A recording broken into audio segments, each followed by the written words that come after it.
Doctor Zahedur Rahman, ভারতের নির্বাচন অবশ্যই ফলো করছেন। অনেক আলোচনার পর জোট সরকার হতে যাচ্ছে মোদির নেতৃত্বে, মোদি আবার প্রধানমন্ত্রী হচ্ছেন, কিন্তু সেটা কতটা শক্তিশালী হবে সেটা নিয়ে আশঙ্কার কথা বলেছেন সুভাষ সিংহ রায়। আপনি কিভাবে দেখছেন? ধন্যবাদ আপনাকে। মানে আমি ব্যক্তিগতভাবে মনে করি এবার ভারতের যে নির্বাচনটা হলো এটার একটা গ্লোবাল বড় পার্সপেক্টিভ আছে, খুবই বড় পার্সপেক্টিভ আছে। কেন বলছি? পৃথিবীতে এই মুহূর্তে বিভিন্ন দেশে, এটা শুধুমাত্র যে আমাদের এই সাবকন্টিনেন্টের লোক বলে তা না, ইউরোপের মাটিতেও প্রচুর রাইটিস্ট আইডেন্টিটি পলিটিক্স মাথাচাড়া দিচ্ছে, এক্সট্রিম রাইট। হাঙ্গেরিতে ক্ষমতায় আছে, পোল্যান্ডে আছে, রিসেন্টলি নেদারল্যান্ডসের মতো দেশে, সুইডেনের মতো দেশে সবচেয়ে যে মানে লিবারেল বলা হয় ওখানেও রাইটিস্ট পার্টিগুলো মাথাচাড়া দিচ্ছে।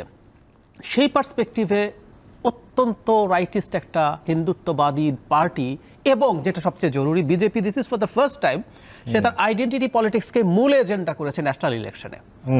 2014 ইলেকশনে এর আগে ইনকাম্বেন্ট গভর্নমেন্ট ছিল কংগ্রেস। কংগ্রেসের বিরুদ্ধে দুর্নীতির অভিযোগ ছিল, আমাদের মনে আছে নিশ্চয়ই আন্না হাজারের একটা দুর্নীতি বিরোধী সমাবেশ হলো, তখন তাদেরকে সরাও, দুর্নীতি মুক্ত করব, তখন তারা সবাইকে সাথে নিয়ে সবার বিকাশ করব, এই স্লোগান ছিল। পাচার করা টাকা এনে আমি বিলি করে দেব, চাকরি দেব 2 কোটি প্রতি বছর, এসব অনেক কথাবার্তা আসলো। এই ঘটনাগুলো সেবারের নির্বাচনের এজেন্ডা ছিল। 19 সালে ছিল আমাদের মনে থাকার কথা বালাকোট পুলওয়ামা, দুটোকে একসাথে আক্রমণ হলো, পাকিস্তানের ভেতরে গিয়ে আপনি অ্যাটাক করে আসলেন। সো আপনি একটা ন্যাশনালিজম, এটা কিন্তু হিন্দুত্ববাদ না, ইন্ডিয়ান ন্যাশনালিজমকে আপনি উস্কে দিলেন, সেটাকে দিয়ে আপনি জিতে এসছেন এবং রেজাল্ট ওয়াজ আউটস্ট্যান্ডিং। বিজেপি এককভাবে 303 এবং জোটগতভাবে এনডিএ আপনার 353 সিট পেয়েছিল। জনাব নরেন্দ্র মোদী 10 বছর প্রাইম মিনিস্টার আছেন, উনি এই ধরনের হিন্দুত্ববাদ এবং টু বি স্পেসিফিক যে আপনি মাইনরিটির প্রতি এক ধরনের আক্রমণাত্মক বক্তব্য জনাব মোদী করেন নাই।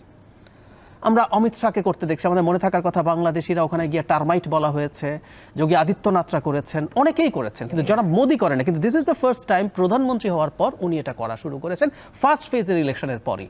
উনি মুসলিমদেরকে ইনফিলট্রেটার বলেছেন, উনি যারা বেশি সন্তান জন্ম দেয় বলে বুঝিয়েছেন, কংগ্রেস ক্ষমতায় আসলে মঙ্গলসূত্র নিয়ে যাবে নিয়ে, এবং তাদের তো অনেক কোটা আছে, অনেক রকম কোটা আছে, scheduled caste, scheduled tribe, OBC, আরও অনেক কিছু আছে।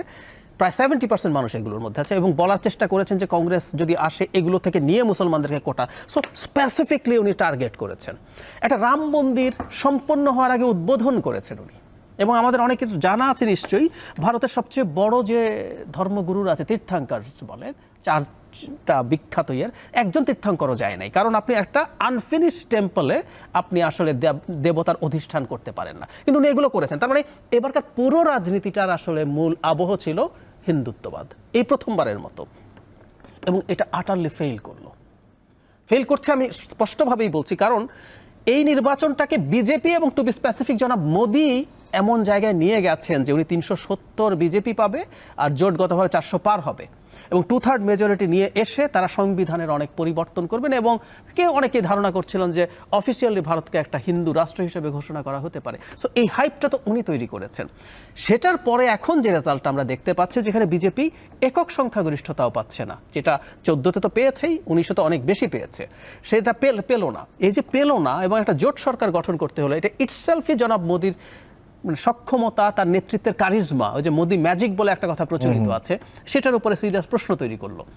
এবং আমরা জানি ভারতে ইনক্রিজিংলি কর্পোরেট পুঁজি তার পেছনে প্রচুর ব্যয় হয়েছে, এবং আমরা অনেকে হয়তো খেয়াল করেছি এই যে রেজাল্ট যখন আসতে শুরু করেছে সকাল থেকে শেয়ার যে স্টক মার্কেট মারাত্মক পতন হয়েছে, এবং জনাব আদানির, তার অলিগার্ডদের একজন, তার শেয়ারের $8-10 বিলিয়ন একদিনে কমে গেছে।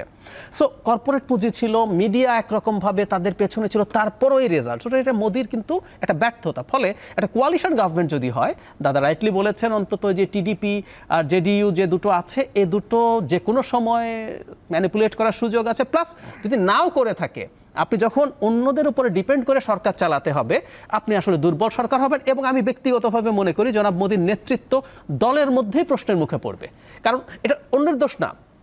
নির্বাচনটাকে জনাব মোদি ওনার মানে উনি অথবা উনি না এভাবে কনভার্ট করে ফেলেন।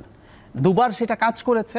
অনেকে বলছে আমরা মোদিকে ভোট দিচ্ছি, উনি একজন কারিজমাটিক নেতা, উনি নিজেই বলেন ওনার 56 ইঞ্চি বুকের ছাতি, পুলওয়ামার পর বলেছেন যে এরকম একটা শক্তিশালী প্রাইম মিনিস্টার লাগবে। সো এটাকে উনি যেহেতু করেছেন, সো ব্যর্থতার দায় ওনার, এবং আমি মনে করি উনি দলেই সিরিয়াসলি চ্যালেঞ্জে পড়তে পারেন এই পরিস্থিতি আর কি এখন। জি।